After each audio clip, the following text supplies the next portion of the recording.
मी काय आम्ही on field काम करणारे आहोत, आम्ही जमिनीवरचे कार्यकर्ते आहोत. तुम्ही घरात बसता, घरात बसलेल्यांना दुःख काय कळणार, लोकांची काय वेदना कळणार. आणि म्हणून सर्व मी एकच सांगतो, मागे पहलगाममध्ये हल्ला झाला, त्यात आपले हिंदू बांधव मारले गेले, मराठी माणसंही होती, आपल्या आया बहिणींचं कुंकू पुसलं गेलं, तेव्हा हे लंडनच्या थंड हवेत थंड बसले होते ना. या हल्ल्यानंतर या देशाचे प्रधानमंत्री दौरा अर्धवट सोडून भारतात परतले, पण यांनी काही लंडन सोडलं नाही.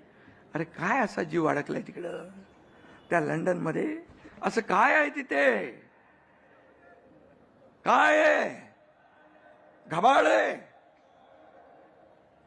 जाऊ द्या, सगळी माहिती माझ्याकडे आहे, पण मी त्या खोलात जाऊ इच्छित नाही. यांच्याकडे पण आहे.